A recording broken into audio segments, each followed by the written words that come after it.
Olá pessoal, tudo bem? Eu sou o Ian Harry. Bebam água e vamos começar mais um vídeo hoje, né? Nesse domingo.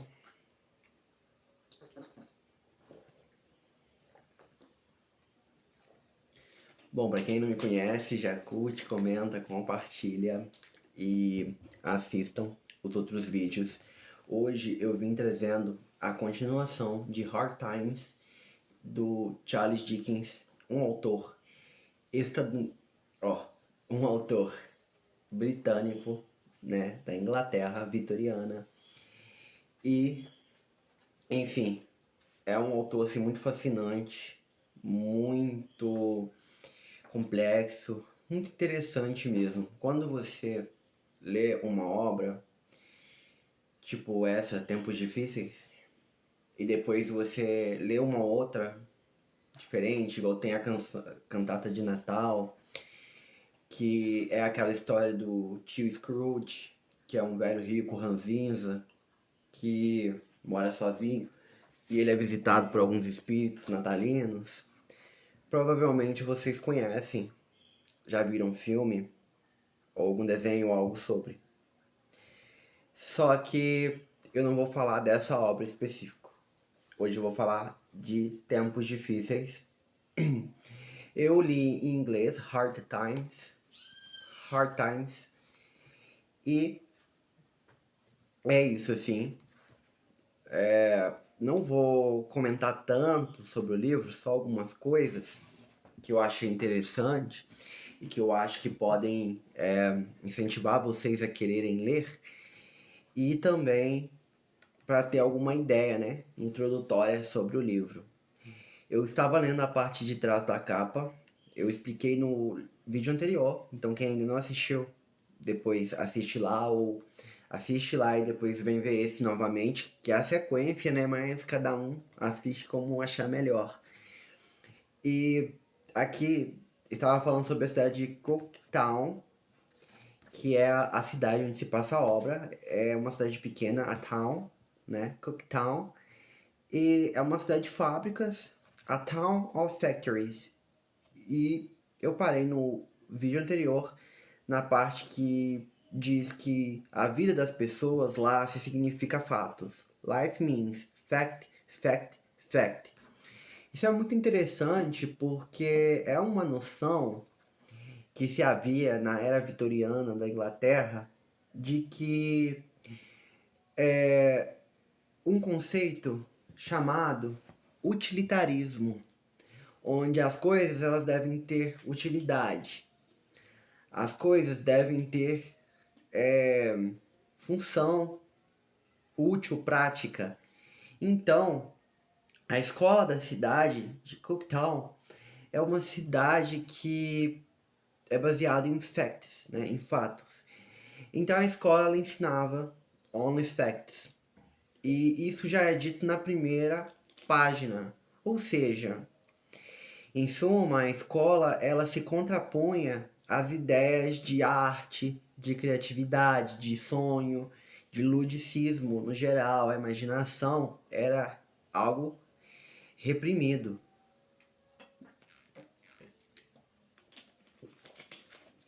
E é interessante porque isso contribui para produzir uma espécie de ser humano, né? Grupos de pessoas sem muitas perspectivas, sem muitas felicidades, pois até mesmo a ideia do amor é uma ideia abstrata que não é vista como algo útil. Nós devemos entender que eram tempos onde os casamentos eram arranjados, as relações no geral elas tendem a ser políticas, né? E eram relacionamentos arranjados, certo? Aqui no livro mesmo tem um caso desse, que é a Loisa. Ela é filha do dono da escola, que é o diretor, o Mr. Grind. E ela casa com um homem bem mais velho, mais de 20 anos mais velho, porque é o dono do banco. E E é isso, assim, foi um relacionamento pensado, né, pelo pai dela, que não a deixou conhecer outras pessoas, não a permitiu que ela tivesse outros pretendentes da idade dela, ou alguém que ela realmente se interessasse. Ela se casou sob a condição de que o marido dela, Mr. Bom Dubai, ele estivesse ciente de que ela não o amava, certo? E então o pai deu o recado a ele: olha, minha filha vai se casar contigo, mas ela não o ama. E ela estava infeliz com o casamento dela. Uma coisa tocante que eu achei foi a frase que ela diz que ela vive assim, nem sabe o porquê. E o que a consola é saber que life is short, a vida é curta. É o consolo dela para viver. É uma existência pautada na sobrevivência, sem razão de ser, sem razão de estar no mundo, de pertencer a algo, alguém, a qualquer ideia, qualquer coisa, qualquer hábito, ela não tem alegria. E é interessante porque, igual está escrito aqui no livro, life means work to the people who live there. A vida para as pessoas que vivem nessa cidadezinha, ela é resumida a trabalho, sem expectativa. É uma vida mecânica. E isso contrapõe muito com a industrialização da cidade, né? Porque a Town of Factories é uma cidadezinha de fábricas. É uma cidadezinha de grandes caldeiras, chaminés, great machines, máquinas. Então, assim, não estou fazendo as traduções literais, até porque tradução literal geralmente não funciona muito bem. O que eu leio, eu traduzo de forma interpretativa, o contexto do que eu estou dizendo aqui. Então, eu li o livro em inglês. Como eu havia dito anteriormente, no outro vídeo, ele está bem consumido pelas traças, não foi por descuido meu, porque eu já o encontrei assim. É um livro que ou eu achei em algum lugar, ou eu recebi de alguma doação. Eu gosto muito de caçar livros. Eu pensando em fazer um quadro aqui sobre isso, tipo, caçador de livros. Eu posso contar histórias dos livros que eu encontrei, como eu os encontrei, e também fazer a saga, assim, né? Procurando livros por aí.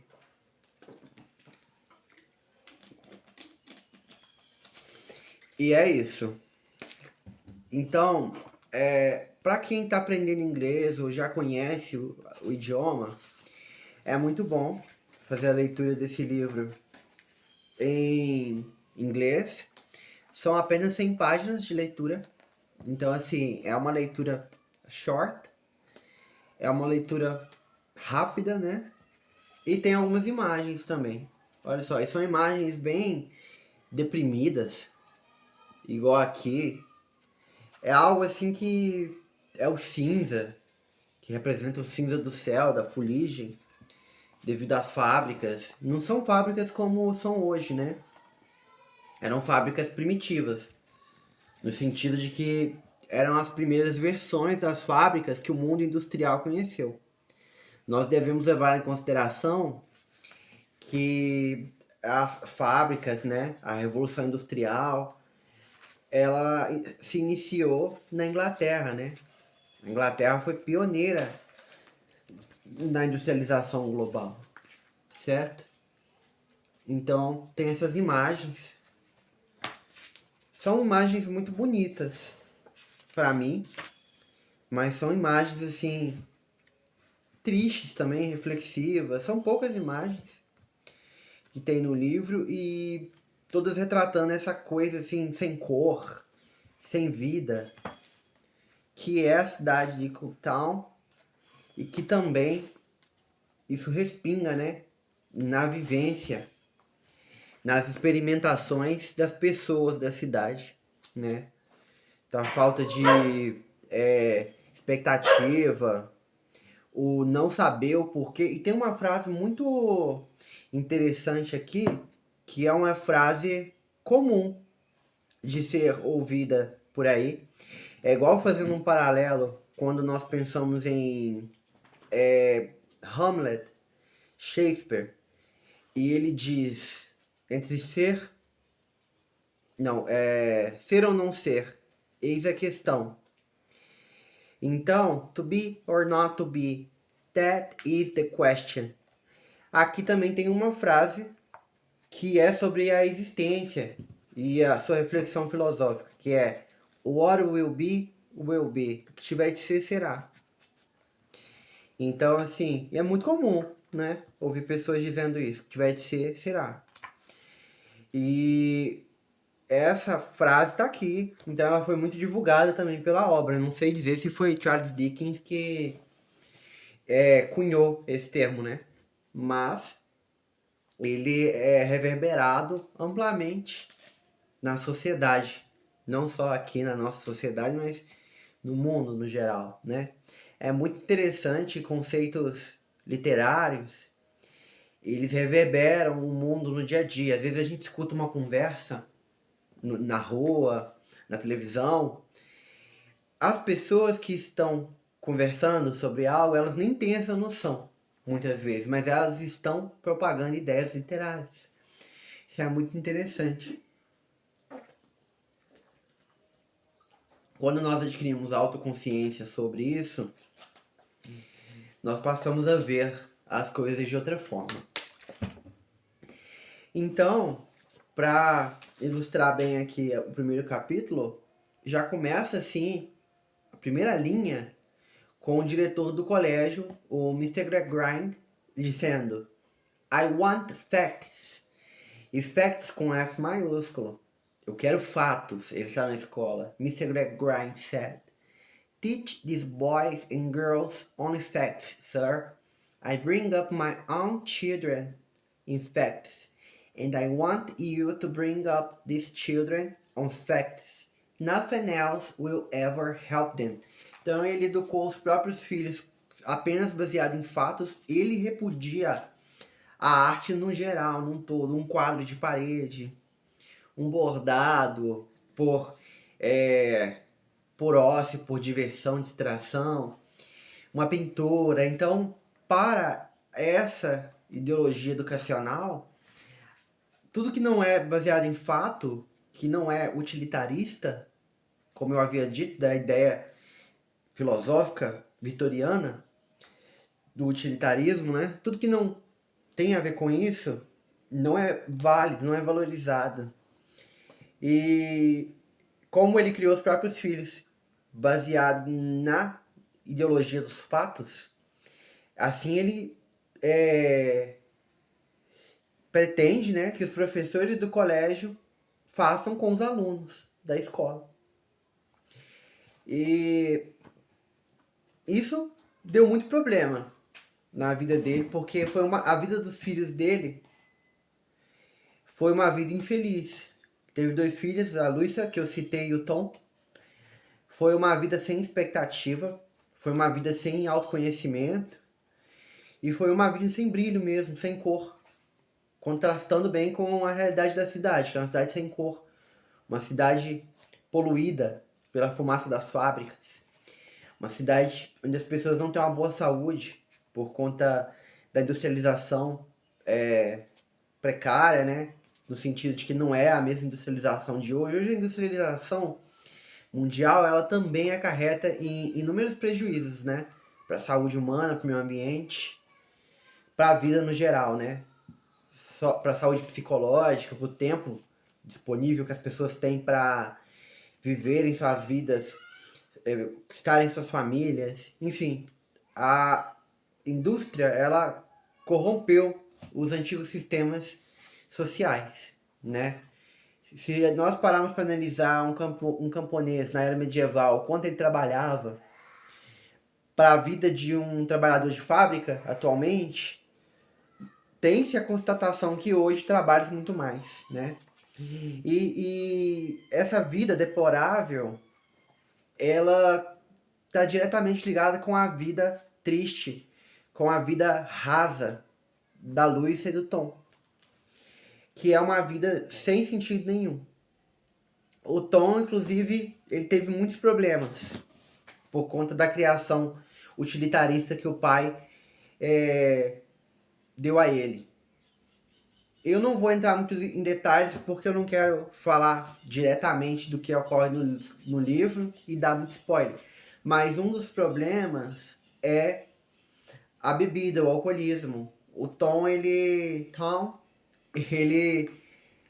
tem essa dependência química. E no primeira página, já, no primeiro capítulo, primeira página, nós conhecemos uma personagem maravilhosa.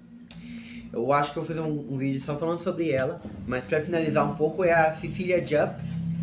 O short name dela, o apelido, digamos assim, que é algo comum, que as pessoas nos países de cultura de língua inglesa tenham um apelido mais curto para seu nome, igual Barbara, Barbie, Kenny para Kenneth.